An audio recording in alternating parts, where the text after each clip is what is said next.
Board of County Commission meeting for Tuesday, September 19th, 2017 to order. Mr. Reverend Terry Wright with Grace Fellowship will be leading our invocation, and our Pledge of Allegiance will be done by Commissioner Pickens. Would everyone rise, please? Pray with me, if you will. Well, Father, we thank you again for the opportunity to live in Putnam County. What a beautiful place you made. Lord, thank you for letting us be here. Lord, thank you for being with us through the storm. Father, thank you for all the men and women who work so hard. Lord, it's a privilege and an honor to live in a county with such excellent people who do excellent work. Thank you, Lord, for them. Now, Father, we do pray for this county commission. That you'd bless them, be with them. Lord, give them wisdom beyond their experience in themselves. Lord, give them courage to chart new courses that produce great results for our citizens. Father, again, be with everybody who leads and everybody who serves in our county. Bless them, Father. We love them. We believe in them. Keep them safe and prosper them, Lord. In Jesus' name, amen. Amen. Amen. Please join me in the Pledge of Allegiance. I pledge allegiance to the flag of the United States of America and to the republic for which it stands, one nation, under God, indivisible, with liberty and justice for all. Thank you, Reverend Wright. Appreciate it. And Commissioner Pickens. I do want to, before we go to the approval of the minutes, I would like to recognize Mr. Sparkman's in the audience. His birthday is today, 86 years old. Happy birthday.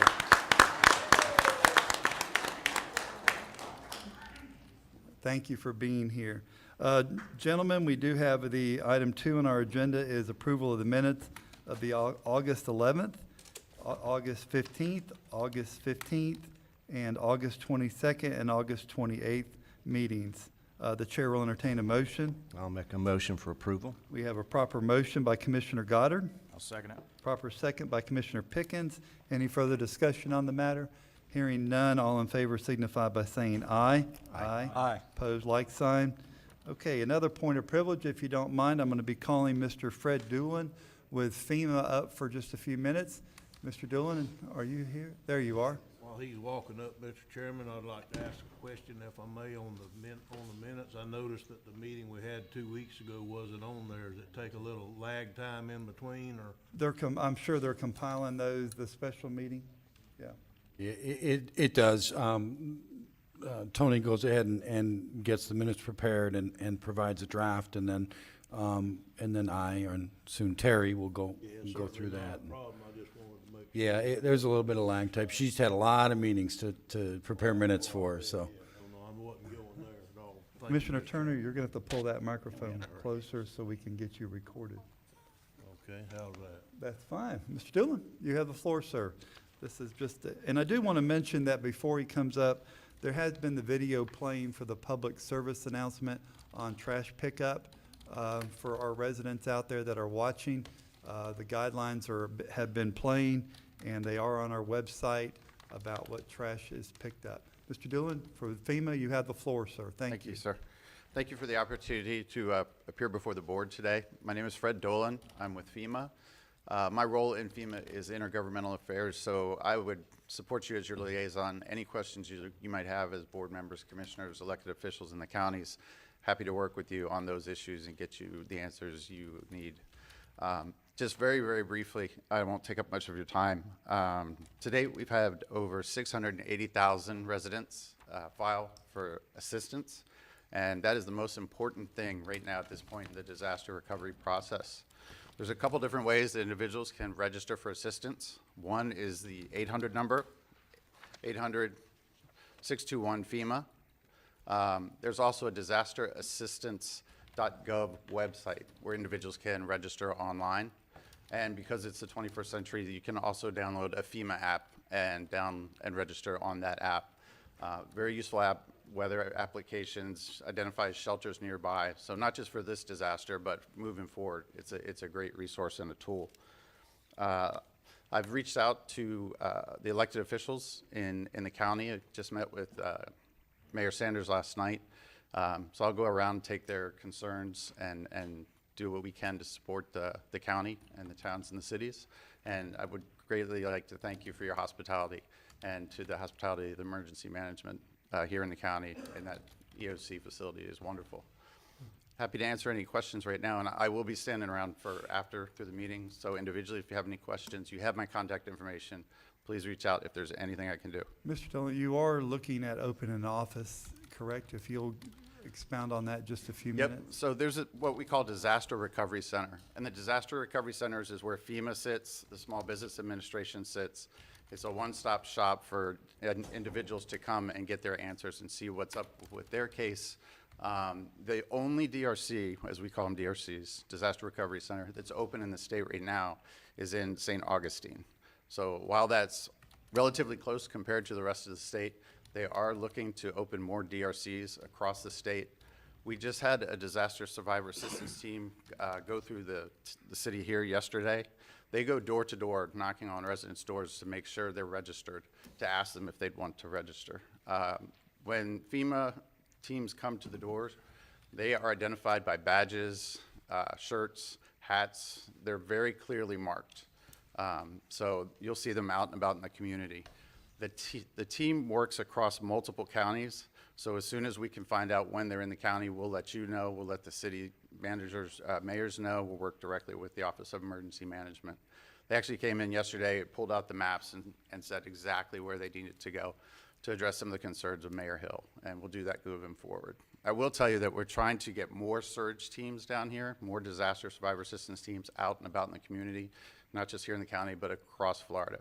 So we're vying for resources there, but I'll keep screaming up the chain to get you what you need. So the best way for our citizens to contact FEMA is the three ways you mentioned: the phone, email, and download the application. Yes, sir. Okay. And if I'll be brutally honest with you, that 800 number is probably the best because you actually have a human being on the other end of that line versus that computer screen. Okay, thank you. Commissioners, any questions? Staff? You did say that you met with Mayor Sands. Yes, sir. I mean, well, actually, you're going to meet with all the mayors of the county. Yes, sir. Last night I met with him. I'll be going to Putnam Park tomorrow. I met Mayor Hill for the first time at the EOC this weekend. I'm going to touch base with him hopefully again today. So I'll be making contact with each of the mayors. Okay, thank you. Mr. Chair? Yes, sir. Good. Mr. Dolan, did you mention where this recovery center would be located here in Putnam County? The hope is when they can establish it, it would be in the exact same location as it was during Hurricane Matthew. That's a location that citizens are familiar with. It would make Fairgrounds? it much easier. Yeah. Yes, sir. All right. That's all I have, Mr. Chairman. All right, good. Thank you. sir. Thank you for being here. Thank you very much. Thank you. We appreciate it. Our next item is on proclamation recognizing September 17th to 23rd, 2017 as Constitutional Week in Putnam County. I've asked Commissioner Turner to read the proclamation. Who's here to accept that proclamation? Okay. I will meet you at the podium. Commissioner Turner? Okay. You wanna wait till you get there or go to reading? Okay. Putnam County.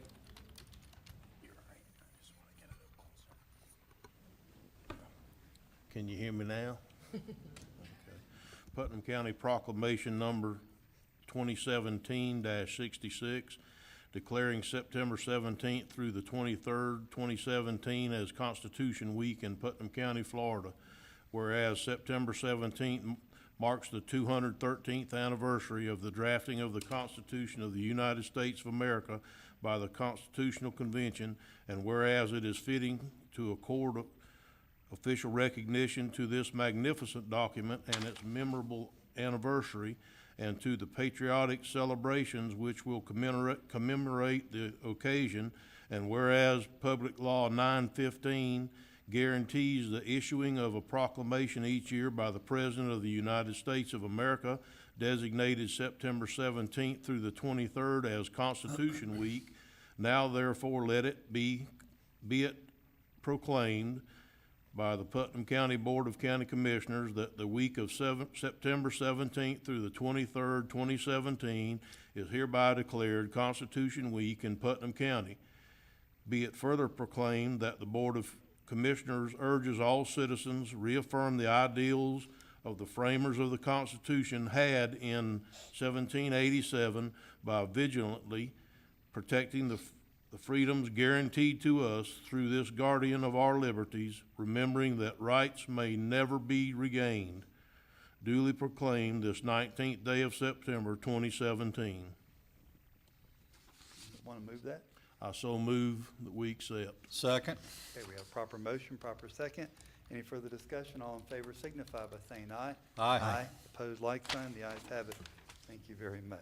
And I just want to say, on behalf of the Daughters of the American Revolution, we accept this proclamation. Thank you, Stacy. Wait, Okay. turn that around again. There you go. Okay.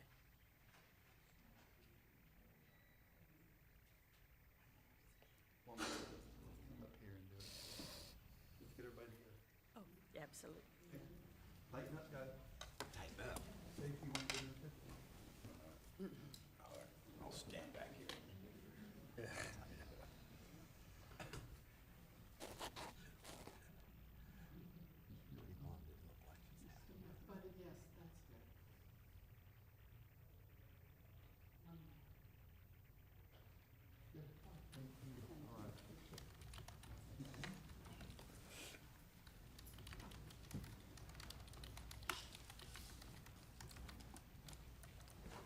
All right, moving down our agenda, we're going to go to public comment. And our first speaker this morning, Karen Chadwick. Karen Chadwick, if you'll make your way to the microphone.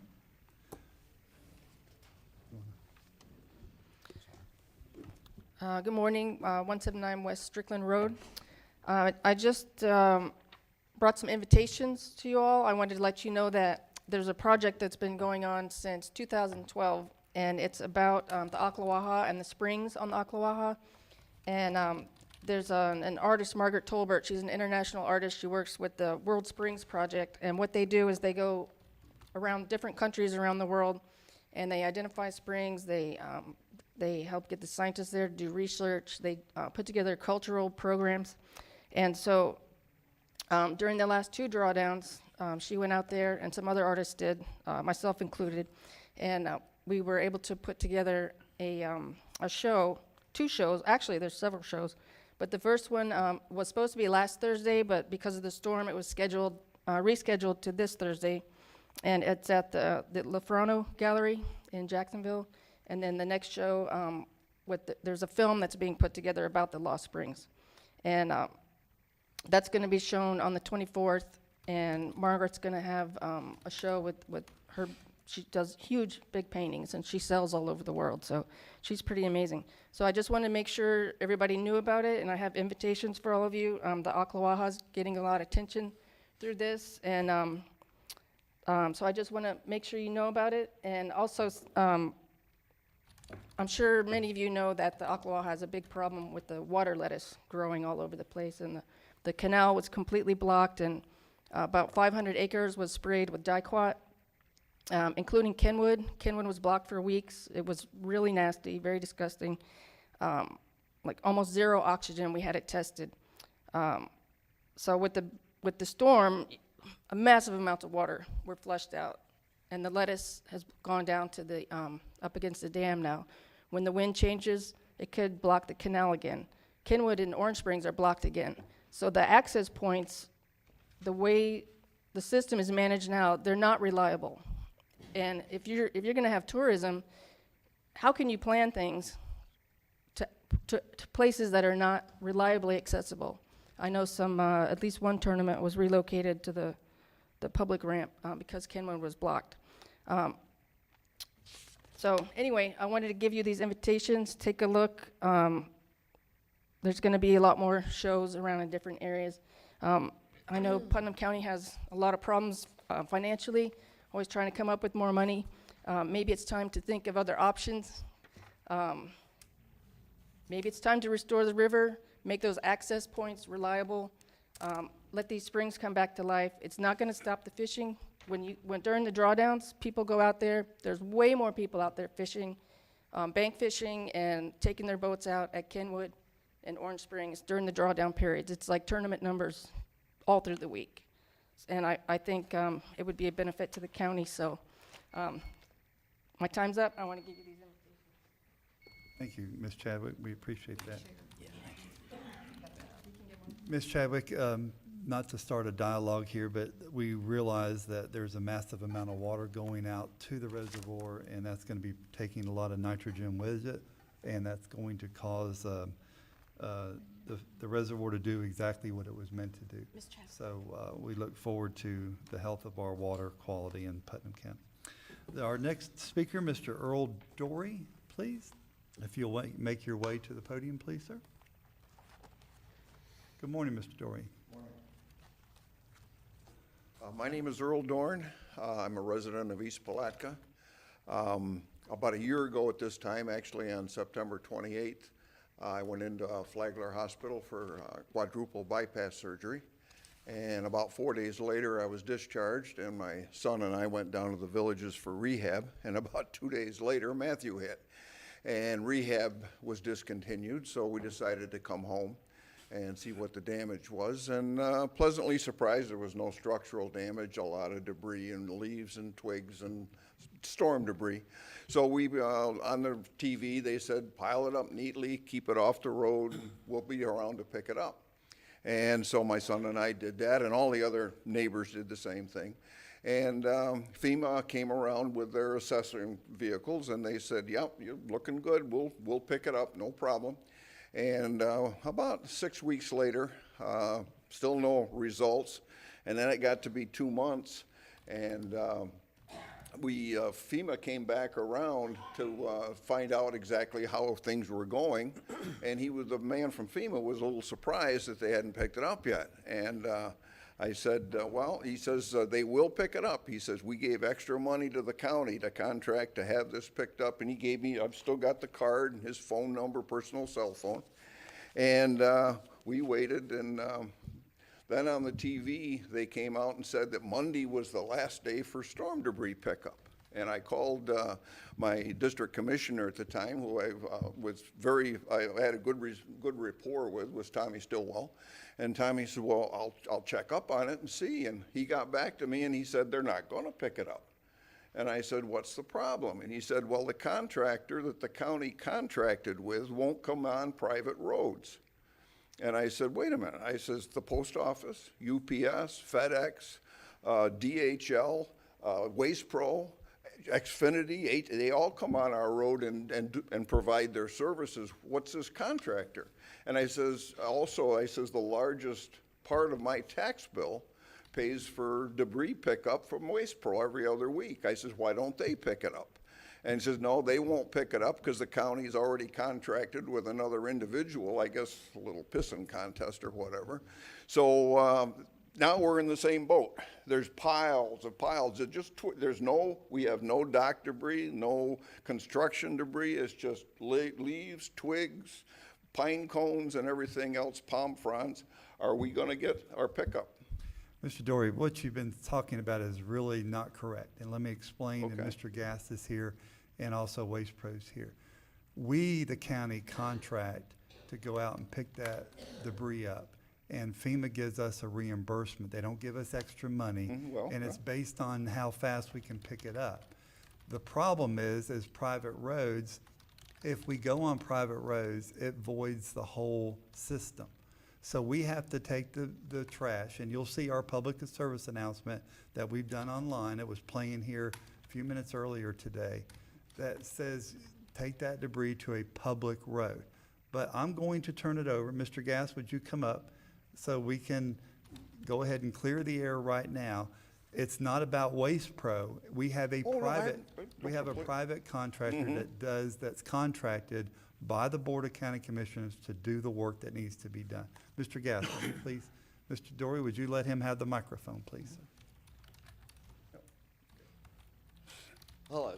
The thing is that FEMA does not reimburse the pickup of debris on private property. It has to be on a public right-of-way, which is a county-maintained or state-maintained roadway system. Private roadways, there is a system that can be granted, but you got to get insurance waivers from every single individual that owns the property. You've got to get liability waivers. You've got to get a lot of burden that's there.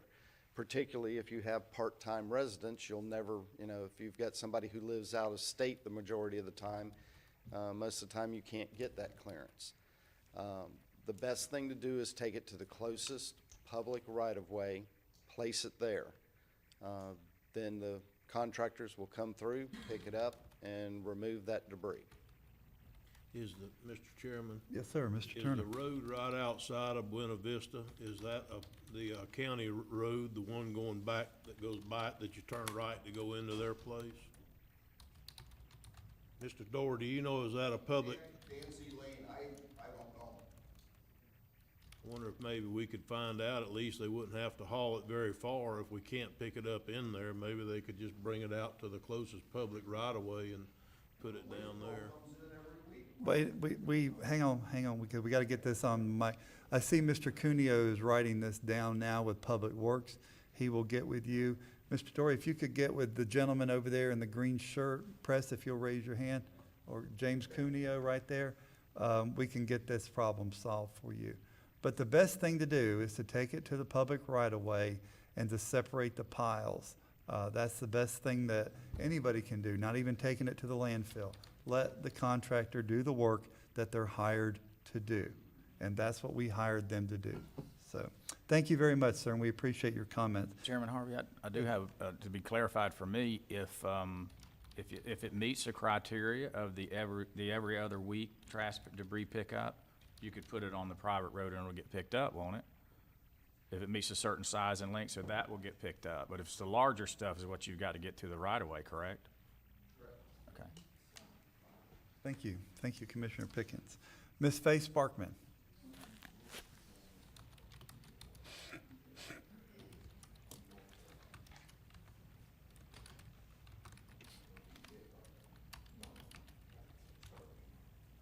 Good morning. Good morning. I'd like to thank the Pull sheriff. that a little better to you there. Like that, Can't hear you. Bring it closer. like that. There you go. Thank you. Okay. First, I'd like to thank the sheriff's department for keeping the West End in control when they ran out of gas. It was very helpful. The thing I'm up here about today is the Planning and Zoning Board of Adjustments. Saturday, we had to come in town, and I know a lot of people that go where we went, and they jumped me and they said, we're not voting for any county commissioner sitting on that board. They voted for that. I said, no, sir, they did not. He said, who did? I said, the Planning and Zoning Board of Adjustments. I said, don't blame the county commissioners. They didn't know. Well, why didn't they know? I said, because we're not allowed to talk to them under the Sunshine Law. I said, you'll have to call them and ask them. So in other words, somebody on this board needs to change that ordinance, because something that important needs to come before the board of all of you. That should have never been in our thing, because first off, we go out and we look at the property, but what happened was a lot of people did not do their research on this, and then I found out Friday that they want to put up 2 great big billboards on Highway 17. So if that comes before the board, you need to look at it, because something has to change. That should have never, ever came before our board.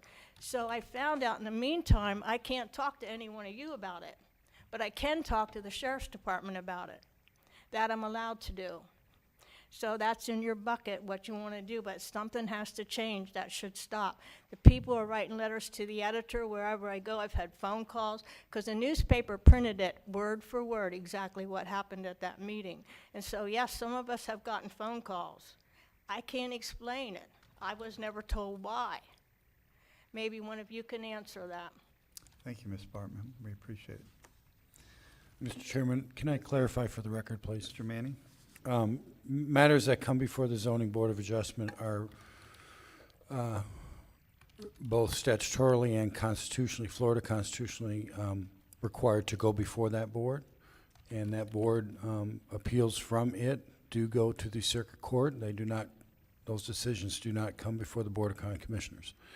As far as discussions between members of the Zoning Board of Adjustment and the Board of County Commissioners, since the Zoning Board of Adjustment is not an advisory board to this board, there would be no sunshine violation in discussions between members of that board and members of this board, so long as it's not multiple members of this board having a meeting with members of the ZBOA. Thank you for clarifying that. Linda Myers? The Honorable Linda Myers, I'm sorry. That's a long walk from there. It feels so quiet. Can be, and when you're late, you're in the back of the room, you know what I'm saying? And I was late. My apologies. First, to our new commissioner, I know this was just a opportunity for you to be publicly sworn in. I intended to be here. Like many people behind me, as we all walked in at 5 till 9, it was not at 9 o'clock. So again, my apologies and welcome officially to this County Commission Board and as one of my commissioners. I actually just wanted to give a shout out and was here today also for the recognition of the 200th anniversary of the federal, our United States Constitution. As an officer of the Florida Constitution, and I point to also the clerk of courts, and I think the sheriff is still here as well, we have the honor to have our offices, the authority come from the Florida Constitution. And as an officer, as many of you, we swore allegiance to the Florida and to the United States. I just wanted to remind myself and thank the Daughters of the American Revolution for helping us to celebrate magnificent document that has been here for 200 years and will continue to be here, and that's the good news. And also to thank Terry for stepping up to this. It's a big responsibility. And while I'm here, Mr. Chairman, if I might, I had the pleasure of attending some EOC, Emergency Operations Center meetings for elected officials.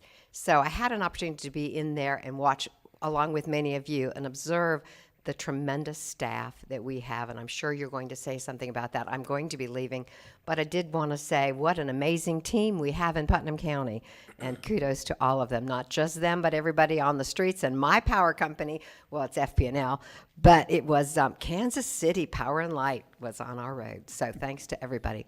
Again, thank you for the opportunity. Thank you, Ms. Myers. We appreciate it. And there will be a more formal recognition of our people down the road, but right now they are still working the EOC. Perhaps after Maria. Yeah. Oh.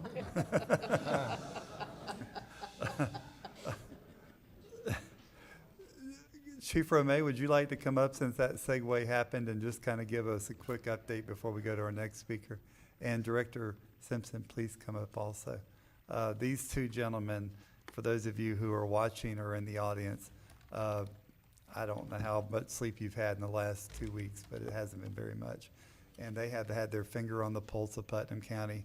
And I will tell you, watching them and staying out of their way, they had the public safety and welfare of the citizens of Putnam County in hand. And along with many, the Sheriff's Department, I mean, just, you'd leave people out, so we won't. But I'm just telling you, these two gentlemen right here spearheaded all the operations that have been taking place as fast as they humanly possibly can do that. And this, yeah.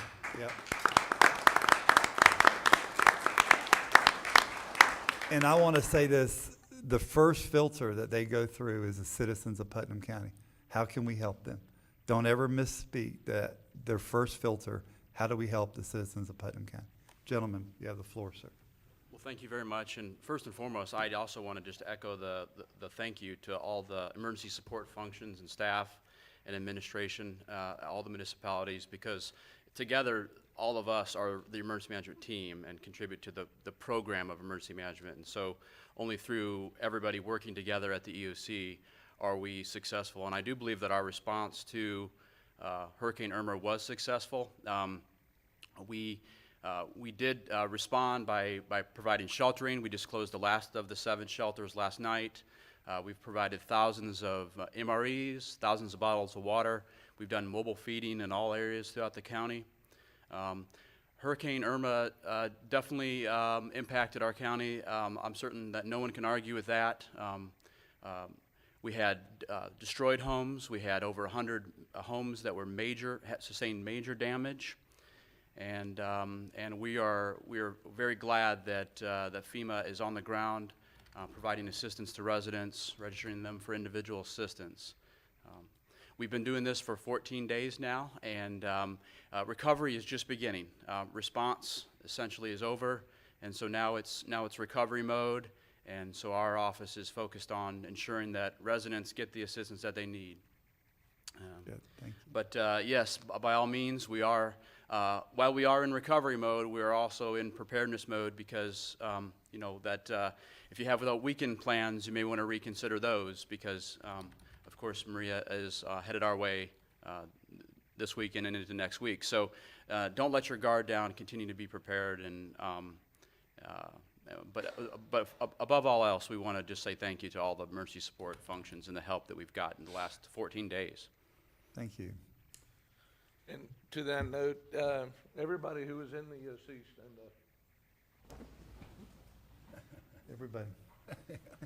Everybody. Everybody was in the EOC.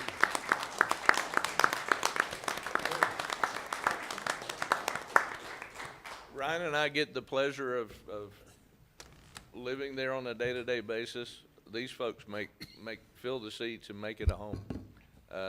We have a team from as I've heard over time, from the White House to the courthouse. Each municipality, each of these folks, everybody's there working around the clock trying to, you know, do anything and everything we can to protect our citizens. And that was the main focus. That's always our focus. And as Ryan said, we've given out over 31,000 bottles of water, over 15,000 MREs, and over 6,000 hot meals over the last several days. So, and I am happy to report that we're down to 0.3% without power here in Putnam County. Drayton Island has power. So we're, the power companies have worked very hard. I know New Mexico, Kansas, I mean, they've been from all over the country. Miami crews are here from FPNL and Clay and everybody. So, you know, this was not just a small storm like Matthew. Matthew just affected a small portion of the state. This storm affected from the Keys all the way through to Georgia. So in the context of that, this is the worst case scenario for all the emergency management planners is, you know, that we've over the dozens and dozens of years is having a Cat 5 come in one end of the state and go all the way through the other. So I think we're well on the way to recovery. Putnam is strong. We're always strong. We're better today than we were yesterday. We'll be better tomorrow than we were today. So, You know, I heard that theme throughout every day that I was there, that let's make today better than it was yesterday for our citizens, and that was the hard work. Commissioner Lowell, I know that you're probably not, would you like to talk about your experience in the high water? And I got a new phone, but I also, he also has been known to drive a Humvee, but we're not going to go there today. Mr. Chair, if I may, having Mr. Manning and Commissioner Lible and all of y'all there, you know, the entire time, just leaning on y'all to say, hey, what about this? Or, you know, what are you seeing? What can we fix? You know, what are we missing? But the night of the storm, I have to tell the story. You have to tell the story. Yeah. One of our larger nursing homes came in to the EOC and said they had pumps running, and the pumps were starting to sputter a little bit, and the water's still rising. We mobilized. Commissioner Lible was there. Mr. Manning and many of y'all were, you know, certainly doing a number of things. But we get to the nursing home. There's 176 patients in there, and it's starting to flood. The wind's blowing, hurricane force winds, and the rain is coming down harder than I've ever seen. So I'll turn it over to you from there.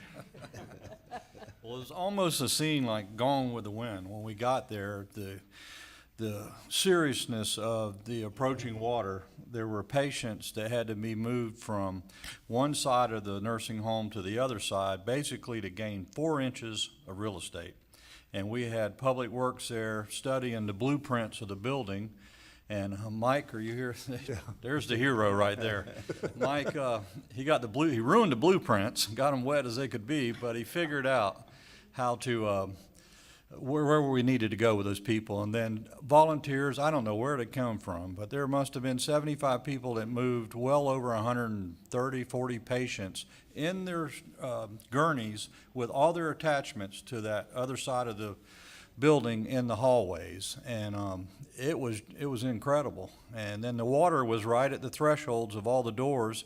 Plaquemine Police Department, Putnam County EOC, and volunteers from every walk of this county that could get there got there and started pumping.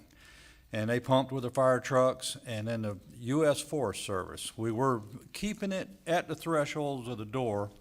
And mind, all this going on, they've got nurses that are on duty holding up sheets and doing the things you do at a nursing home, tending to patients, changing patients. I mean, it was really unreal. I couldn't believe what I was seeing.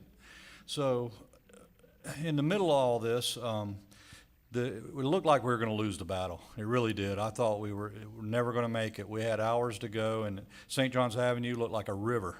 It was coming down. It would knock you down when you walked out there. It was coming so fast. I'm like, where could this water be coming from? But it was unreal. And then U.S. Forestry guy unloaded a big dozer DC-9 thing with a plow, the biggest plow I've ever seen in my life. And he cut a trench from the back of that nursing home to the airport, right behind our treatment facility for mental health and this sort of thing, in pitch black darkness. I would be so scared to hit a line. And Chief Grimes from the Plaquemine Fire Department was out there directing. I don't know what he was directing, but he was directing. And they got it done, and it really relieved. The river took off, another river, and that kept that end of the building, which was unoccupied at that point for the most part, from flooding and getting serious damage. But it's a night I'll never remember. I mean, I'll never forget. But Crestwood Nursing Home calls in the middle of it and asks Quinn. They're having generator problems, and Quinn has sent in the middle of the night Humvees all over the county to pick up mechanics from the school board, from the National Guard. I mean, these guys were coming and working on this stuff in the pouring rain, wet, full electricity. I'm like, somebody's going to die here. But nobody died. And those people, our EOC staff, got those mechanics to the machinery, got them up and going, or kept them going, I should say. And this is where everybody's making the joke about me. But Quinn, I know a little bit about mechanics and stuff, so he sends me to Crestwood Nursing Home, right in the middle of this thing, with a nurse. What I really learned in this thing was the critical need for oxygen-dependent people. Very serious deal. So I would go over there to look at, first of all, I said, well, how do I get there? He said, pick one of those. And he was really busy now.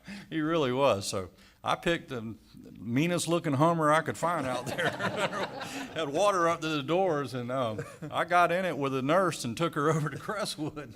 And I'm laughing, but I'm gonna tell you, that was the scariest I've ever been in my life doing anything. And it was there were power lines down everywhere, very high water, and I don't know how that machine would go through all that stuff, but it did. And we got there, checked out got the nursing home squared away, got their oxygen to the patients over there, and nobody died there, because that's what we were looking at. I was listening to conversations of people saying we're probably going to lose 3 or 4 people by 9 o'clock, by 9 a.m. And this sort of, I'm like, you got to be kidding. I mean, I couldn't believe it, but it all worked out. And then when I got back, there were about 4 firemen that were just brutally mad at me for taking their Hummer and all their rain gear that was in the back. And so, the funny part of that is they came up to me after you got back and said, Chief, we found the Hummer. We weren't going to tell you that we lost it, but they didn't know that it was going on. I've been called the Hummer thief ever since. Well, at least you didn't grab a road grader. That's the. No, but what, I mean, you said it best, And also Chief. at the same time, the special needs shelter at Kelly Smith, the power lines fall on the generator there, so they have no power. Our entire radio system goes down at the same time, and I'm thinking, what else? What else can go wrong? But I never forget everybody that. pulled together. The EOC had folks there that were planning each contingency, trying to figure out, okay, if this happened, what can we do there? Which I knew I had the great folks there to back us up and to give us those ideas. And Mike, I've never seen him as wet as he was that night, but he pulled out the plans of the nursing home. I don't know where he got them from, and he's talking this goes here and this is 53 and all that. And I'm like, it's number on the paper to me, but he, But you It's the- undervalue an engineer when it comes to reading blueprints, you've got to have one. And thank you, Mike, you really did. You're the unsung hero. You kept those people dry, and you probably kept the expense of rebuilding that nursing home to a minimum through your efforts, and we do appreciate it. It was great working with you. and Lonnie and Jason Poche with the Florida Forest Service, they never said no or what, or are you kidding me? It was like, where do you need me? And we're on the way. right. So I have to, like you said. Thank you. they- A night never to forget. Well, what We I have many noticed, miracles, but that night was a big It one. was. There was divine intervention. I'm totally convinced of that. and what I noticed is how much you plan and prepare for, and how cool you are under pressure, all y'all. I mean, it was incredible to see. Let's figure this out. Let's not panic here. And you did a great job. Commissioners, any other comments that you'd like? Mr. Manning? You were wet too, weren't you? A little bit. I have no words, other than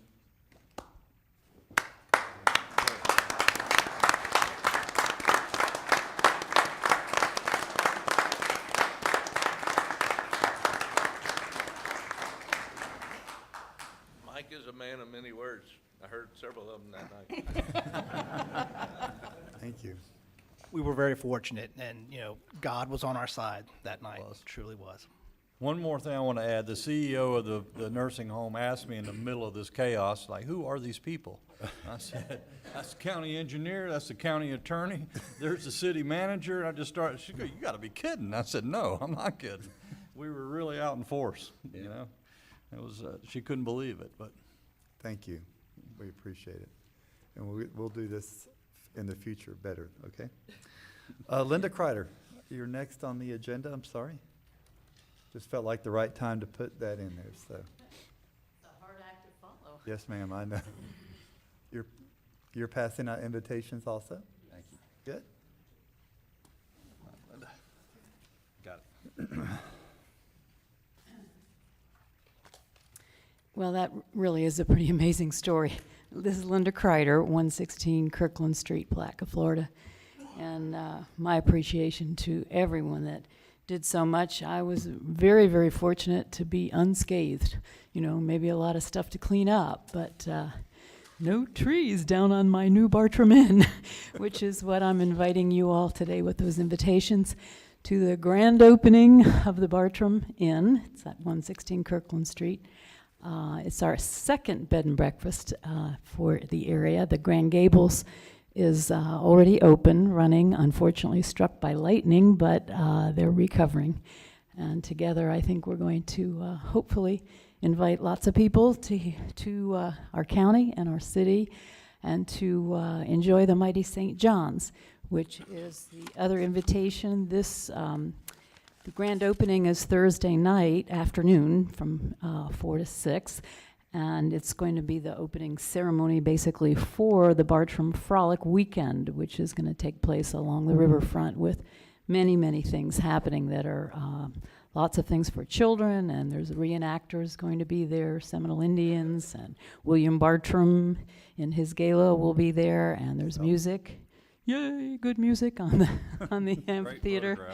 And that photograph, I don't know if, is there a way to show that up to the I don't think there is. audience? Well, anyway, what they're looking at is a photograph I took when we had the Bartram conference here a couple years ago. On Sunday morning, we had a Bartram meditation walk along the river, and that was the reenactment boat that was to be Bartram's craft going along the river at sunrise. So that's what that is. And I just want to invite you all to come out, even if you can just come for a few minutes and say hello. There'll be music picking on the porch and some refreshments, and it's open to the public. This is September 28th, Thursday in the afternoon from 4 to 6 at 116 Kirkland Street, Palatka, Florida. And hopefully it'll be the beginning of a great adventure for myself. We're going to connect with not only the Bartram Committee, but the Blueways and Trails, and offer biking tours and kayaking tours. And Bike Florida's going to come again with their small group tours. And so hopefully we'll have a lot to offer for people. Good. So thank you for your interest and support, and hope to see you at the Bartram Frolic. Thank you for the invitation. Thank you. All right, that's the end of our blue cards. Is there anybody in the audience that did not get a chance to fill out a blue card that would like to have an opportunity to speak? If so, please come up and state your name and address for the record. John Spells, 106 Citrus Lane. Good morning, Mr. Spells. Good morning. I'm here. I'm kind of disappointed in all the commissioners. I'm not here to bash, but I'm just going to go straight to the point. And one of the things is that Dog Branch Canal, I like to congratulate all of you all that they did receive money to try to make a change. And due to the fact that you didn't, the lady did lose her home this time. And what really bothers me is for a ditch that is narrow enough to stand on one side and jump to the other side, you give it the title of a canal when it at one point ain't nothing but a ditch. It's not a canal until it get to 207A. You hadn't even cut a bush or anything, but if you would have even put a little effort in to at least go as far as the trail, it would have kind of made a big difference on the amount of water that accumulated. But due to the fact that nothing wasn't done, she did lose her place this time. And, you know, it's just the effort of going through all of this here for over 4 years, and everybody saying we don't have the money. And then you said, well, we got a little money. Then somebody come up with an idea, we're going to do a nutrient study. But to me, whether you did a nutrient study on it or not, something had to be done, but yet nothing was done, and she did lose her home this time. Mr. Spell, that's not really accurate. I mean, Why it's not? let's face it, we have been out there, you've been out there trying to get the residents to sign off on easements so we could get through. That has not happened, and you know that. And that's not the first time that claim has been paid to that lady that lives there under FEMA. She's been flooded a few times. And one time when I was personally there, when you and I were there, that place was flooded.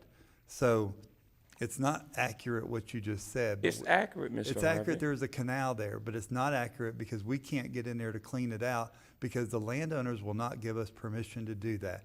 We have been trying desperately to do that. And we did receive state money to clean that out. We just got to get permission. Okay, but now I'm going to take you to this point. Binks, you got an attitude with I don't me. have an attitude, sir. Mr. I'm just Harvey. not going to, we're not going to have the audience realize something that's just one-sided. You and I are friends, and I appreciate our friendship, but there is other circumstances involved in this situation. Okay, now let's go to this point. You remember when it was brought to the county about buying the spider for cleaning ditches, and it was brought up with this piece of equipment, because I tried to talk to you one day and you just walked by me like I wasn't even there. Well- Wait a minute, let me finish, please. You went out there to look at it because y'all had it out there showcasing it. But Mr. Press Tompkins, when he first come to you all, he said if we purchased this machine, we could kind of get around some of the easements and right-of-ways and all of that due to the fact that this machine can go in 6 foot of water. Now, like I say, that ditch is not that wide. I could stand flat-foot at one point and jump right across it. But my point I am making is no one put any effort to go from 207 right to the trail and at least get some of that open, and it probably wouldn't have saved it, but the point of it is no effort was put towards doing anything. But there was steady money was received twice. That's the point I'm making. I'm not saying that it would have saved it. I'm saying wasn't any effort put towards it. And my next point is, when I come to you all about the way DOT put all of that dirt on that railroad bed before they even put the trail through there, I tried to get the county to come in and at least do a little bit to get some of that water off, and they came up with all kind of excuses. I had 214 rows of hay in my barn that was in a foot of water during the storm. I never had that problem until they put all that dirt on that railroad bed. It eroded into the ditch. The road department sent some inmates out there with shovels and machetes when it was an excavator, and over 2,000 loads of dirt from one end of that area to the other end piled up.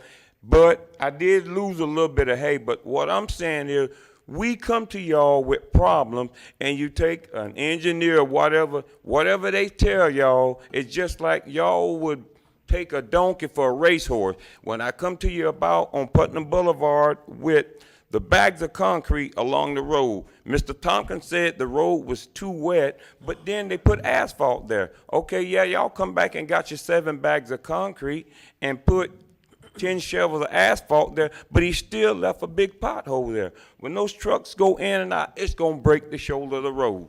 Okay, thank you, Mr. Spell, for your But time. like I say, you know, it's to the point that I just stopped coming to the meeting, but I just wanted to come in and tell y'all thanks for the effort that you did do, but she still ended up losing her home. Thank you. Mr. Tompkins, would you like to come up and explain the process of why we're not getting the easements, and then we're going to close this section out? And I do think these people are racehorses and they're not donkeys, so. Good Hang on. morning, Press Tompkins, Public Works Director. As you know, I stood up here many a day in front of you. We do have the capability. We bought the equipment to do it, but I cannot work on private property. We have been very explicit about that and explaining that. We have been out there, I know at least 4 times with petitions and trying to get people to sign these easements so we can go in there and work, and we have had absolutely no response. I cannot work on private property. The machine we do have, we used it on easements that we have in hand. We've cleaned a lot of outfall ditches, but please realize this storm dropped a 500-year storm event on us. The amount of rainfall is equivalent to a 500-year storm. We normally design roads and drainage to the 10-year and 25-year storm event. So that was the order of magnitude that we're dealing with. And as far as Cracker Swamp Road that he's referring to, that is a prescriptive road. We only own it from edge of pavement to edge of pavement. I can't go fix a private driveway in front of L&M Farms. I talked to Mr. Korn about that. He understands it. We fixed what we could fix within the prescriptive easement that we have. Thank you. You know, I think one thing too we need to be very aware of. Chief Romay, you can help me on this. In June, we had a burn ban in Putnam County. We were talking no fireworks, nothing going to happen for July 4th. And towards the latter part of June, we started getting a little rain. I had cut the grass in front of my dock with a lawnmower, okay? There was no water there. Today, 2.5 months later, 8 feet of water is where I was cutting grass at. Never seen this in my history of living in Putnam County as a young boy till now. Usually we get a wet winter, wet summer, wet winter, and water starts gradually coming back. The faucet has been turned on here in the county. Absolutely, and just as a point, the night of the storm, we got over 10 inches of rain here. Some areas got more, but as a average, it looks like from the early estimates we're seeing from the Weather Service, just the night of the storm into the next morning, we got over 10 inches of rain, so. I know. Thank you very much, gentlemen. Appreciate your comments. Is anybody else wanting to speak from the public? All right, seeing none, we're going to close our public portion of our meeting. We're going to take a 5-minute recess. Going to reconvene our Board of County Commission meeting. Thank you for allowing us to take a quick break. The public portion of our meeting is closed. I'm understanding that item F, is that correct, Mr. Manning, has been pulled off? Yeah, we're going to go ahead and pull that and do some more looking into that item Okay. before we take action. All right, Commissioners, there's a consent agenda, items A, B, C, D, E, G, H, I, J, and K before you. Is there any items you'd like to pull for discussion? Yes, Chairman, I'd like to pull I. Okay. Mr. Lible? I have none today. Mr. Pickens? H and I. Okay, and Mr. Turner? Stacy pulled mine. Okay, good deal. I'd like to talk briefly, really quickly, C, D, G, and that's it, C, D, G. Yep. Okay, since item I seems to be the biggest one, well, let's just go with C and D being first. These are administrative sale of surplus property, and to 2 people. Mr. Manning, I applaud you for doing this. This is what the board has been wanting to do for quite a bit of time. This is, if you'll explain how this happened and trying to move this from county back to the private sector. Sure. These are properties that escheated to the county, which means taxes weren't paid, tax certificates were issued, they were offered for sale for tax deed, and nobody purchased them, so they ended up being owned by the county. According to Florida statute, we have an opportunity when property is not suitable for issuance of a building permit and it is under a certain value, I think it's $15,000, according to the property appraiser website, we can offer those properties to adjoining property owners, and that's what we've done on these two properties, and that will get them back onto the tax rolls, and you know, hopefully those adjoining property owners can put these to beneficial use. What I'd like for the public to see is also the fact that if you know of properties that you're interested in, contact us, because we do not want to be in the real estate business. We're not that people, we're government, and we want that property back to the private landholder.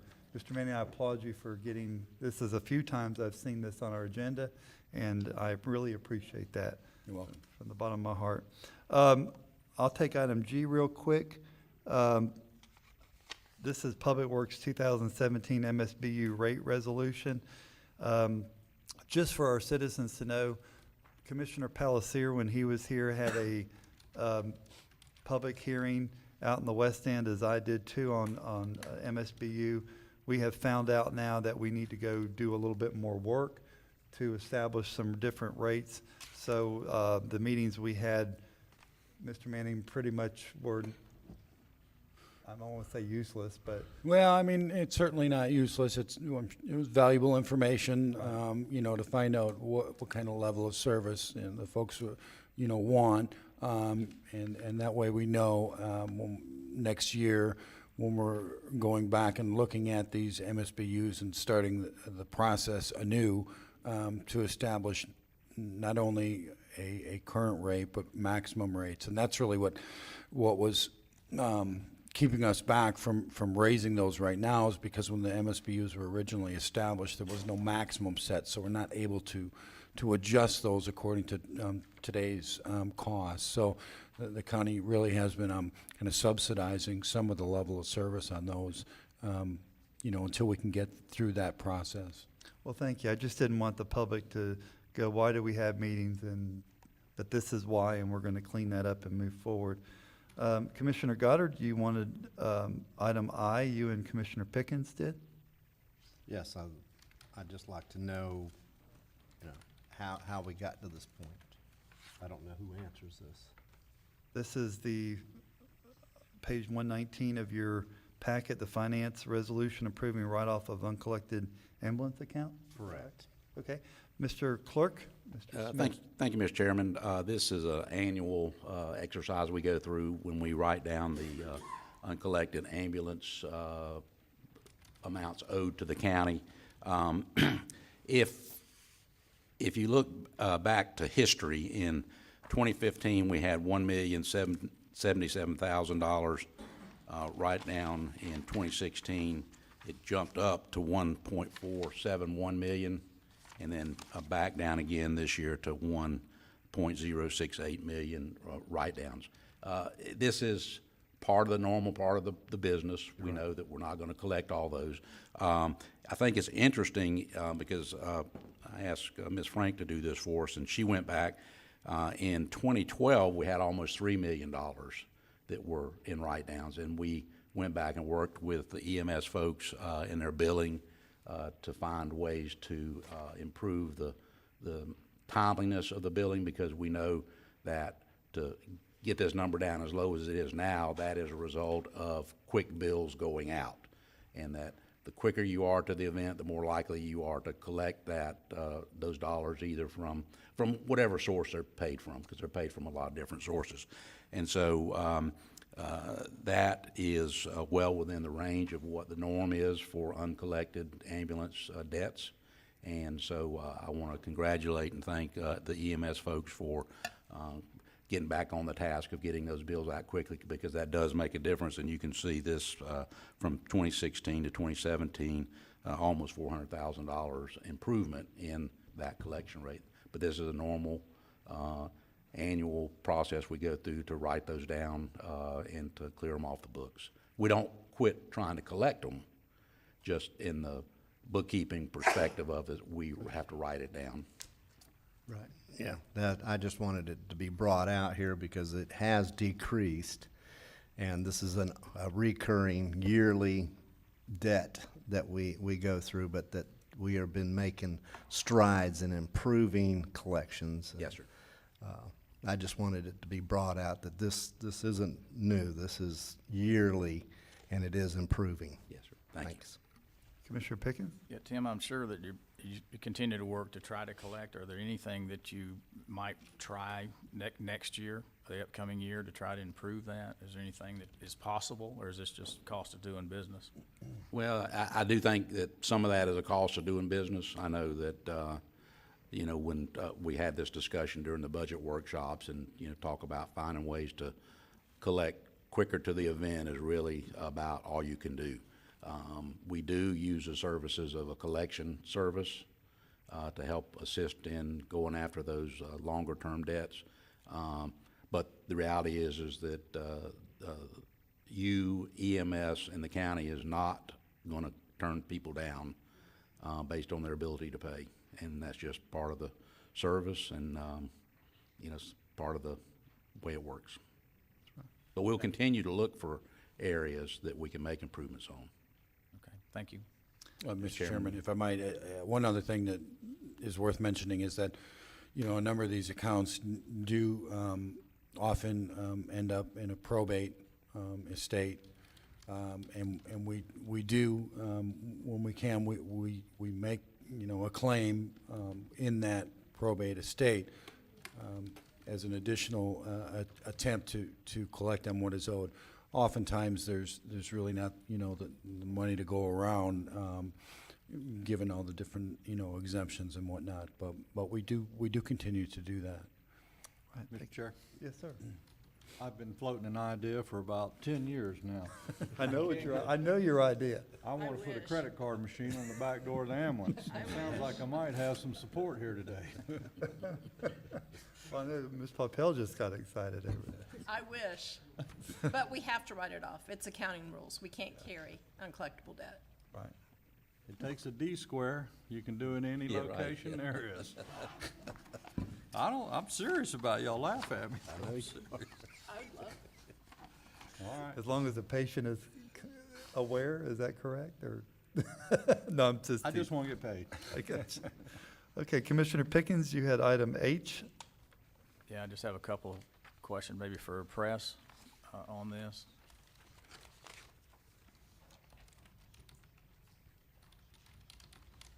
Item H is 99 in your packet. Yes, Page 99. I just have, this is just continuing to go with Karen again. Yes, When was sir. the last time that it was actually, you know, put out for bid, and were there a number of companies want to offer this service? It was bid before I got here. My understanding was, I think, I could be correct, I think she was the only bidder on it. This is just a continuation of an existing contract with her.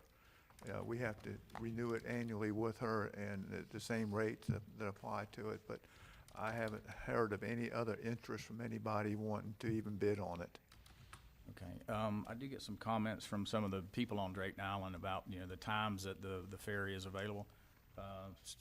Stacy, is this possible we could set this up for a workshop sometime next year to look at it, maybe bring in some of the residents to hear their concerns on the service and what they might like, and maybe some suggestions, and then maybe look at sending it out to bid for next year? Certainly, we can do that. I'd like to do that. Okay, thank you. Okay, thank you. Thank you, Mr. Tompkins. Thank you, Mr. Pickens. Okay, that concludes all of our pulled items. So the chair will entertain a motion on the consent agenda, items A, B, C, D, E, G, H, I, J, and K. Okay, I'll make a motion that we accept all but consent agenda F. All right, thank you very much. We have a proper motion by Commissioner Goddard.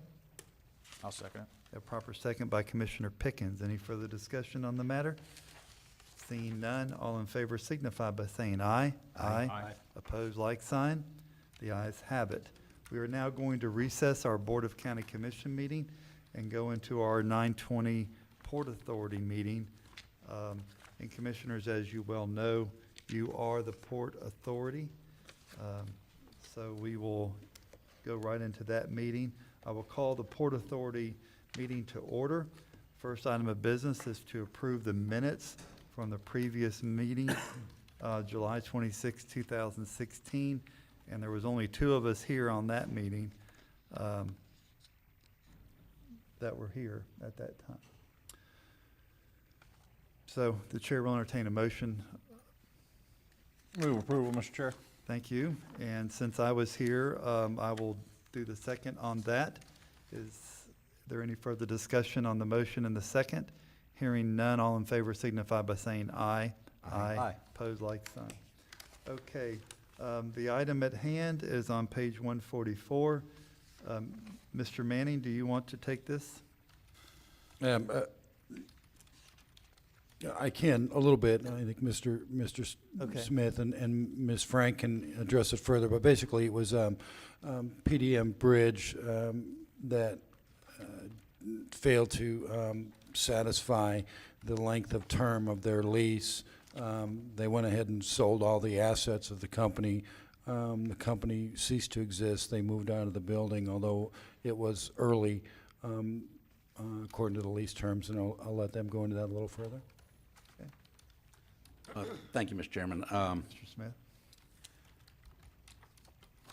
In your packet, you should see that the rent that has not been paid during the, this contract since PDM Bridge left was $196,000. There's $13,000 in sales tax, water charge of $4,500, and late fees of $349,000 for a total of $563,000. So similar to the ambulance bills, because this gets booked, we have to write it off since we didn't collect it. Okay. And that's the purpose of the resolution, is to allow us to write down that debt. But I do have a question. Since PDM Bridge left and Veritas Steel has been there, and they did not assume the lease agreement, and this is a question for the county administrator attorney, is there currently a contract with Veritas, and are they paying rent? Gosh, I don't know the question to that. I know they're in I don't know the business. answer to that question right now. It's something I'd have to look into, and I don't see Press here right now. He could probably answer that right off the top of his head. Yeah, okay. Well, that's a question that we need to ascertain an answer I mean, to. I would certainly hope so if they're in our building and operating. If you want it from Press, fine, but I can answer it for you. Go right ahead, Commissioner. Veritas did not assume the lease on our building at the port. No, they did not. I know that. I know Right. that for sure. Is that what you're asking? Yeah, well, I mean, I know they didn't assume the lease. I'm questioning, are they paying any rent on that, even either in another lease or an agreement of some type? The ship that was there for the last year had an agreement with Press Public Works. They used the building a little bit. I don't know to what extent or where that lies. Yeah, I don't know that that was Veritas at all. Yeah, I don't think Veritas is involved. Well, We had I ask, and Veritas is still in business out there. So Yeah. someone's using a county facility, and we need to see if they're paying rent. If they're not, we need to rectify that. Yeah, my understanding is that that was the ship, the gentleman working on that large blue ship, and they were paying rent, although they're not there anymore. The ship is gone, and we actually have some, we moved some RVs over into that facility out of EOC before the storm hit to make room for some of the rations that we were bringing in. So if you're seeing something over there, that's county, those are county assets.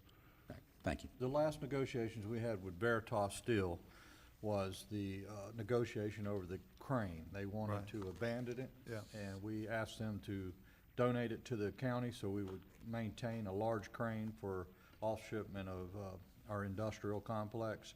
And as far as I remember, that is all we do with them. That kind of severed everything. There is a property line going through there, and they occasionally would like to use it when they get a shipment by barge, but how often that happens, Mr. Smith, I don't know. Okay, thank you. Yep. We'll do some research on that, and we will get back to that. Thank you very much. Is there any, okay, that's the end of that. Chairman, can we go a step further on that, please? So what we're saying is Veritas isn't using the county property at the moment, so we don't need to pursue a lease with them unless there's some kind of an agreement that we need to possibly pursue that if they use it sometimes, but they're using their own place over there. Right. Did I understand that correctly or not? I do believe that's the case. Brian, would you like to speak to this? We do have our Well, you're executive here, and I just don't want there to be any confusion here about what's going on. Brian very much would Mr. like to Turner, you rent gotta this bring that facility, I microphone. think, on our behalf. I'm Brian Bergen. I'm the Vice President of Economic Development with Putnam County Chamber. To my knowledge, Veritas only pays a docking fee when they do actually bring a barge in or out. I don't believe they're using the crane, and if they do that as a paid as they go item, but they are using most of their own property to get their stuff in and out. And the fence is, my understanding, is where the property line is, and they do have access, so. Well, in my meager opinion, it seems to me like if they donated the crane to us, we ought to let them use it once every 2 or 3 months if they need it. Right. I think that actually is That's the deal. how the deal was. So, Yeah. but we do, I think they are still paying like our $35 docking fee when they do pull up to the dock or tie off. So just like everybody else has done. And users of the crane provide their own personnel to operate it. Yeah, Who would we do not maintain- have an operator for the crane that I'm aware of that's licensed. Who would maintain it? They gave it to us, I imagine. The county's responsible for county. me. That's a county asset. Very good. All right. Okay. Thank you. Any other further discussions on this item? Okay, seeing no further discussions, the chair will entertain a motion. Move approval, Mr. Chair. Thank you, Mr. Lible. We got a I'll proper second motion. that. Proper second by Mr. Turner. Any further discussion? Seeing none, all in favor signify by saying aye. Aye. Opposed, like sign. We are going to end our Port Authority meeting, close that out, and reconvene our Board of County Commission meeting for today, this 19th of September. Gentlemen, before you are appointments that you can make. So let's just start with my left and go to Mr. Turner. Is there any appointments that you'd like to make today?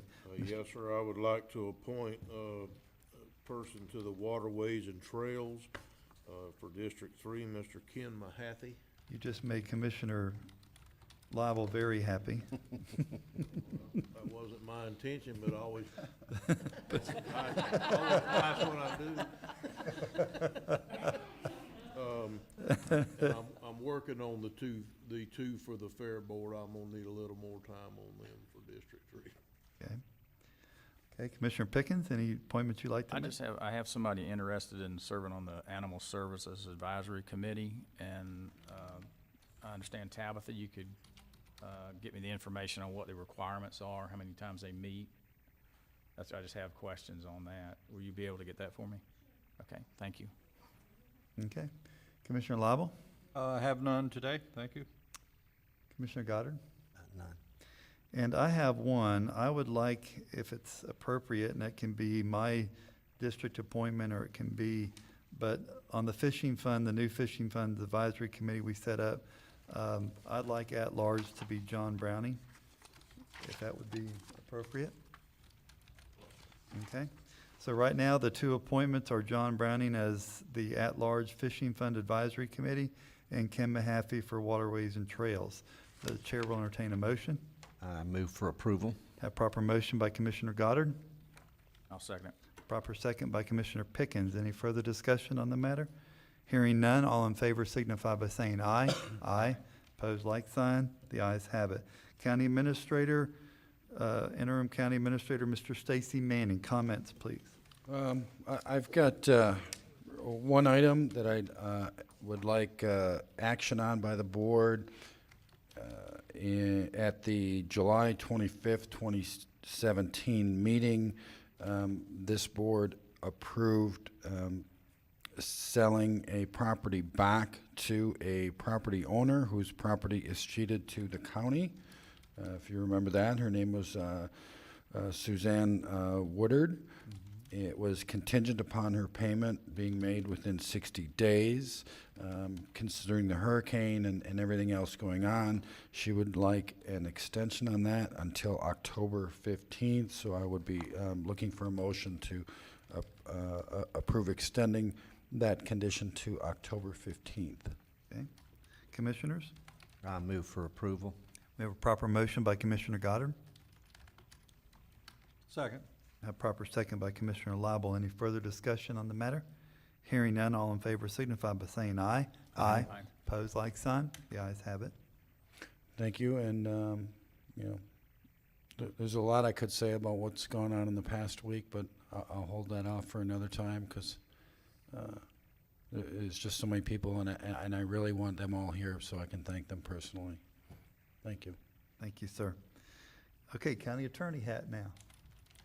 Oh. Nothing. All right, thank you. Clerk of the Court, Mr. Tim Smith. Thank you, Mr. Chairman. First, I would like to congratulate Commissioner Turner on assuming the office for his district. We're looking forward to working with you. I think Terry's experience in the business world is going to really be a great asset to our county, and want to congratulate him on assuming that office. Secondly, I wanted to just make a few comments, if I could, as it related to the storm. And I know all of our commissioners were as involved in this. Everywhere you looked, you saw them, and there's been a lot of pictures posted on Facebook showing the events from around the county, and you always saw commissioners there, and particularly Mr. Manning. But I did want to especially talk about Commissioner Lible, and I want to go back a couple of weeks to our budget preparations, and we had that almost day-long meeting to go over everybody's budgets and try to figure out how we made things work. And as I've spoken before, that this year is a revenue challenged year, which means we have a revenue expense challenge also. And I want to congratulate all of you that have worked hard to do that. But I was mostly impressed during that meeting because Commissioner Lible, he has a history of what goes on in this county, and particularly from his years of service on this board. And it was so valuable as we had those discussions when an item would come up, and there'd be a question, why are we a member of this, or why do we pay for that? And Chip could tell us the history of that, and particularly one I thought was important was the Northeast Florida transportation effort that we're in, and how that is beginning to show dividends and payoffs to our county. But secondly, I had talked to Chip, and he told me the story of the nursing home. And he told me of Mr. Manning standing in the water, and Mr. Suggs out there standing in the water, and a lot of other folks standing in the water. But 2 days later, I saw him in his truck, had tools hanging out the back. He was going down Highway 17 South, and I said, he's still out there trying to help people. And, you know, just what an asset he is to our county, and I wanted to congratulate him on that. And then lastly, I wanted to thank Danny Shepard and all his crew with the building and maintenance. The courthouse had, I think in one room down in the basement, there was probably a cup's worth of water that seeped in somewhere. But the roof held up like it was supposed to. Our new windows didn't leak. There was no damage to that building, and that building is built in 1906. So thanks to them that once the court said that we could reopen, it was basically just flipping the switch. Everything came back up and worked like it was supposed to. So I wanted to congratulate everybody, but a special thank you to Commissioner Lible. Thank you. It's Thank an you, Mr. honor. Thank you, especially coming from you. There's another story that you don't know about with Commissioner Lible. I understand you went to the dump, and they actually they thought he was going to unload all that stuff out of his truck. He's like, no, this is stuff I work with. That may say something on the condition of your tools, Mr. Lyon. I was just directing me back. He said, come on, load, get that stuff out of there. No. So there's a lot of funny stories that we could tell there. So, okay, thank you, Mr. Smith, and we appreciate that. Commissioner comments, starting to my left, Mr. Turner. Yes. When are we still planning on starting a debris pickup tomorrow? Are we looking at tomorrow or Wednesday? Tomorrow is Wednesday. Oh, God. Okay. Yes. One time you said you might even get a day ahead, but we are gonna start tomorrow as far as debris pickup, if you. Mr. Turner, you've got to get near the microphone. Brandon is turning you up. Okay, well, excuse We're me. going to put a cordless one on you. Well, that's all right. I can dance around the room with it then. We will be certifying the trucks and everything and have the East Palatka area open, and then as soon as they're certified, they'll be starting out going.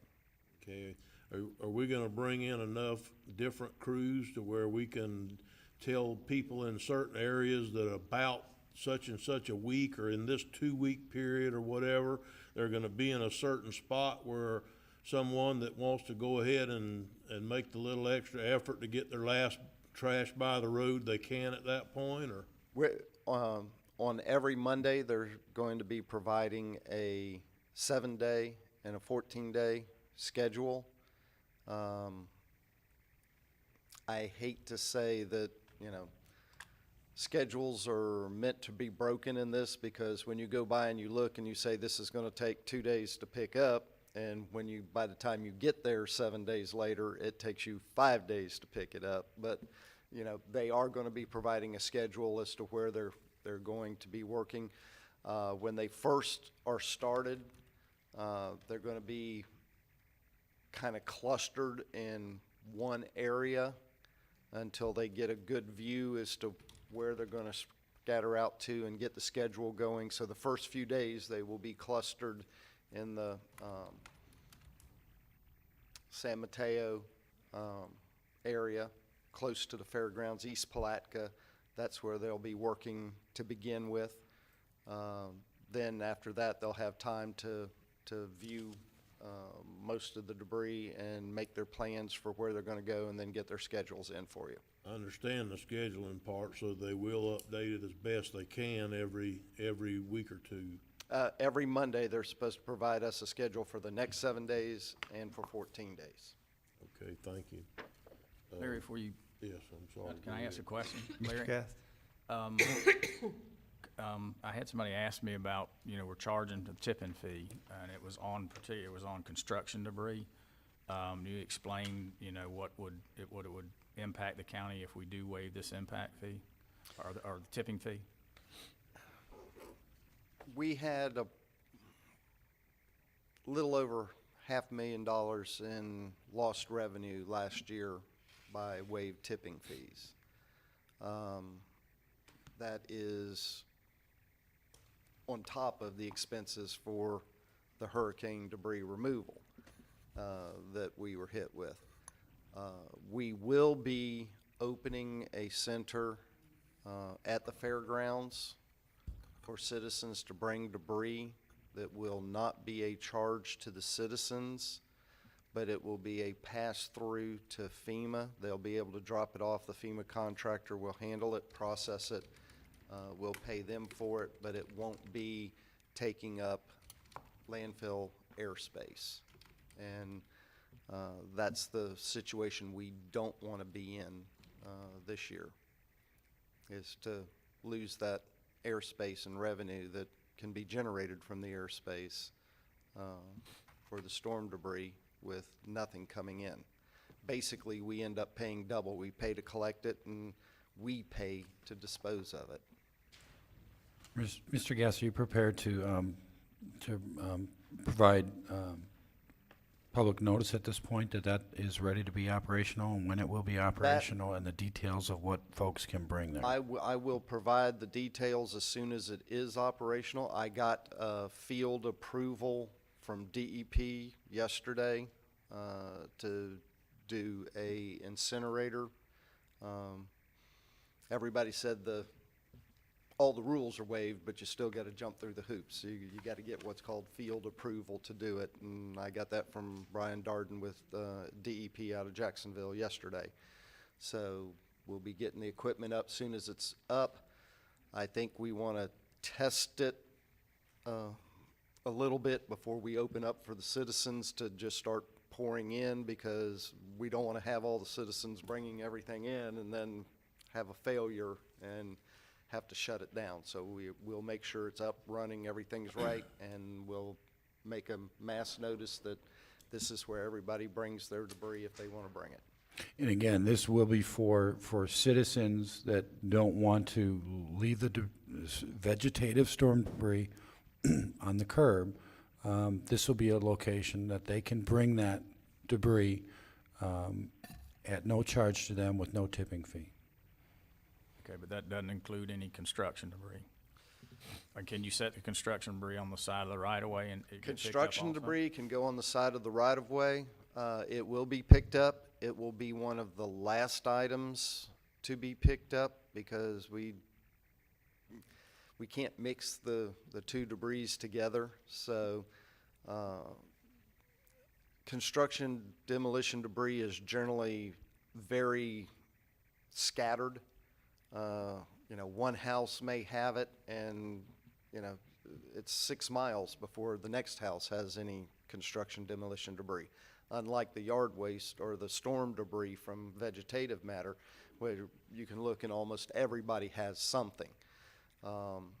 That's why with the first concentration is on the vegetative matter to get it up and out, because that's the most volume that's there. And then we'll come back and pick up the storm debris, because the C&D debris, because that's transported directly to the landfill.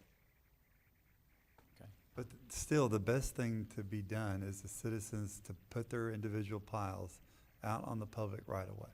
Correct. That's the best scenario we got.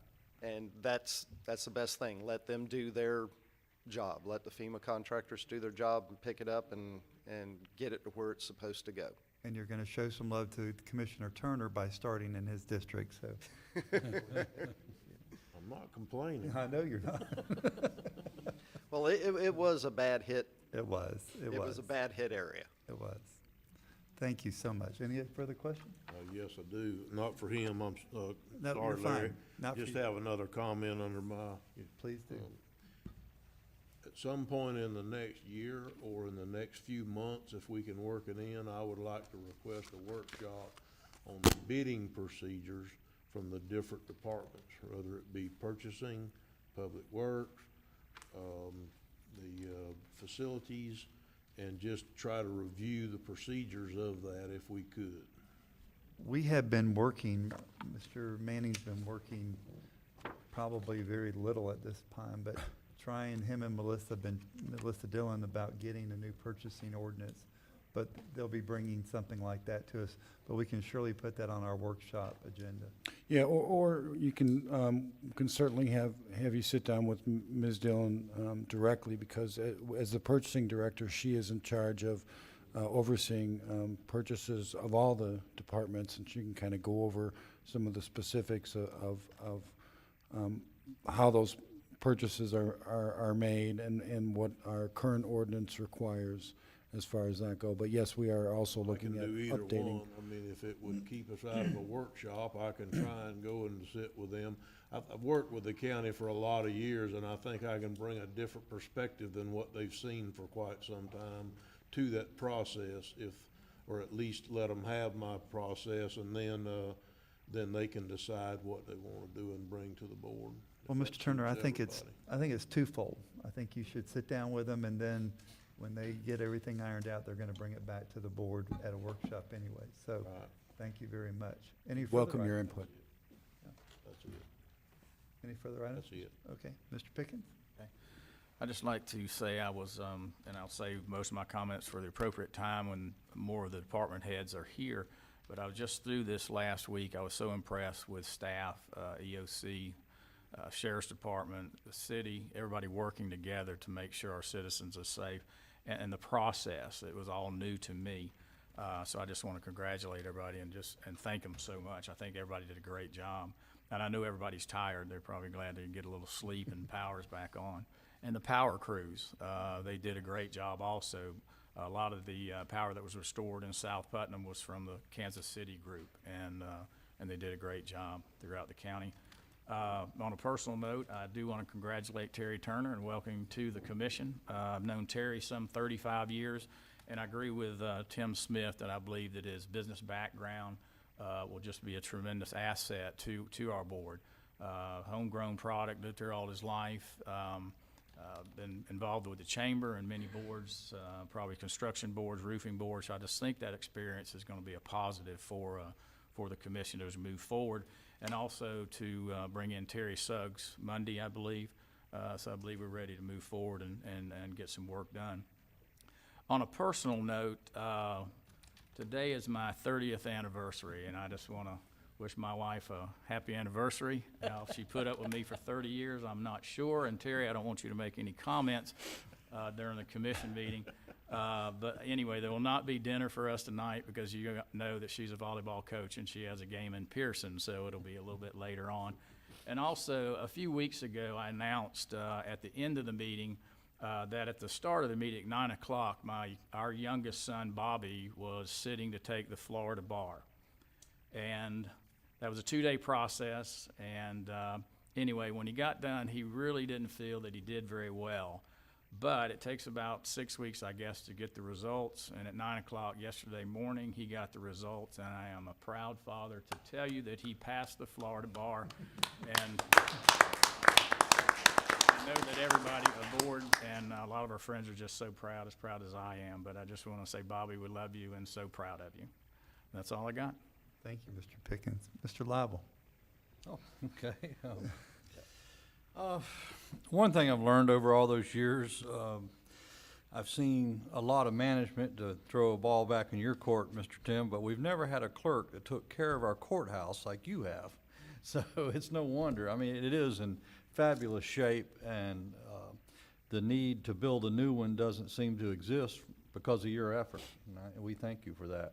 So we don't need to spend that money, but thank you for all the accolades. As far as the storm, I don't want to talk too much till that last person has their power turned on. I've learned that lesson too. Come back to haunt you. But Dana, you and Brian both, I just needed to do a shout out to y'all. You're overlooked a lot of times, but pre-storm, they made relationships, which they have going all the time, with our retailers throughout the county, and commitments to be open therefore soon as possible after the storm went through. And sitting in the EOC, I noticed what power that was. People, if you want them to return to their normal patterns, get the stores open. And that's exactly what you guys did, and I think that was probably the best medicine for recovery I saw through this whole effort. Thank you very much. And then the other one was Gator. Incredible. Not only did we have a sheriff that was with us all the time, which has never happened, by the way, I'm going to tell you, that I've seen anyway, but we also had a representative and a congressman from the federal government. That's never happened. I mean, the leadership from the top was, and the resources that those two brought and the resources that our sheriff's office brought are just, they're valuable. And I thank y'all for what you did. I don't know when you slept. Every time I went to the EOC, you were there, and it looked like you'd been there a long time, but thank you. You're young and strong, and I'm glad. But anyhow, I'm gonna save a lot of my comments. The next meeting, I'll have a lot of thank yous. I really mean that. No backslapping until this trash is picked up and that last meter is working in the electric grid, or you can catch a lot of criticism. Thank you. Thank you. Commissioner Goddard. Yeah, that's still a hard act to follow there. It was amazing to me. I mean, I've always loved our county. I thought our county was fantastic, and I had nothing to compare it to because I'd never been through one of these storms. But, and I'd never been where I was put as the chairman at the time either. Thank you. So, it was interesting, but it made it very comfortable because everybody went well above. I mean, it was incredible. All I did, actually, I stood out of the way. Anything you wanted me to go do, I'll carry water, I'll do whatever, as long as I don't have to make any major decisions. But it was just incredible. Every department, the school board, I was so impressed with the people from the school board that would get down there and get the generators going, the refrigeration going, and every department was doing everything they could. I mean, the police department, they didn't arrest Chip for stealing the truck. They really did well above. I mean, everybody did great, and it was never a panic there. They just did their jobs, and they, volunteered. You saw people volunteering for whatever, cooking food, delivering food, whatever needed to get done was getting done. It was impressive, very impressive. Thank you, Commissioner Goddard. I do want to say during the process, and I know you recognize this at your last meeting, but former Commissioner Mr. Robert Revels passed away. We did contact his family, and we will be doing something in the future to honor that, but they're just not ready for that at this moment. Sheriff, thank you for all your hard work and your department. And the curfew, as we sat around EOC yesterday and didn't need the curfew anymore, that was very important. I did get some calls on that, but I will say this. The Sheriff's Department was not stopping people for legitimate reasons to be out. They were looking for people that had no business being in your neighborhood when the power wasn't on. And that's all their concern was, with your safety. And I mentioned that earlier today, that the first filter that I've seen through all the decisions were made was, how do we protect Putnam County citizens? And that was the reason for the curfew. It was from 8 to 8, and then it went to 11 to 6. And the first reason, I'll tell you, that I heard was, let's get the people back out to support the businesses that need to rely on the people to come. And I was so impressed with that. And wasn't trying to keep people home, because I even had to break the curfew to get gas for my trip into town and my generator. We all probably did, but it was legitimate purposes. And I wasn't in an area that I had no business being in. So with that said, thank you for your looking out for Putnam County and our citizens. I can recall that one night I was out there monitoring my generator that was running, and a car pulled up, and they had no business being in my area. When I flashed the light on them, they took off. So it's important to know that we have safety in place for that reason. Mr. Turner, I too want to say welcome to the board. I've served with you in many capacities over the years, and I've always appreciated your straightforwardness that you have, your intelligence that you bring to the table, and your calm demeanor at times when it needs to be. And his boisterous when it needs to happen also. But one thing you can say about Terry Turner is that I believe the governor made a right choice in that matter. And I expect no less from you to be yourself and to represent your citizens well. And you'll have the full support of this board and this chairman as long as I am in that endeavor. On Monday, the 25th, we do welcome our new county administrator. I know Mr. Manning is willing and able to give up that hat and wants to do that. But at 8:30 in the morning, we're going to have a little breakfast here for Mr. Suggs. So we'll be getting with you on items that you can bring in. And we're going to welcome Mr. Suggs here and look forward to a bright new future in Putnam County. If there's nothing else for the good of the order, we will recess this meeting until 5:05, or we'll have our... Before we recess, I realize I was first, but I forgot the accolades. Please. And so I'd like to just add Please. one quick accolade. The one thing that I noticed out at EOC the last 2 weeks is that if you wanted to get run over, then trip. Because when they got a mission statement, it wasn't just the department heads, it was the people that worked for them. When they got a mission, if you better not be between them and that mission or you'd get run over. Even when it didn't have anything to do with their department, if it was a mission that needed doing, such as feeding the needy, Colonel Wales, Major Wales, Colonel Wales, went and helped them open the Bread of Life when those people needed it in the worst kind of way. And then he set up that it got cooked the next day instead of just opening the first day, and made sure that it carried on the following day. That's not part of his job description.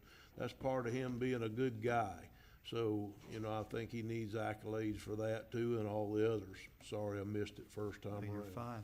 You're fine. And I want to say something personally. All the commissioners here, there was a case in the EOC that day where they were trying to shut down the special needs. And it took every commissioner sitting up here to partner with someone. And I partnered with Kevin from Building and Zoning, Mr. Turner, Mr. Pickens came up from the south end and East Palaca area. We had to check on residents to make sure their places were able for them to go back. The trees were cleared out, the power was on, and there was one sheet, and within a matter of hours, that sheet was done and workable, and we got people back to their residence. So, I mean, this commission stepped up. And if you think that I'm not passionate about the fellow people I serve with, I'm very passionate, because we work very hard here, and we all want to do what's right for Putnam County. So if there's no further comments, we will recess this meeting till 5:05. Thank you.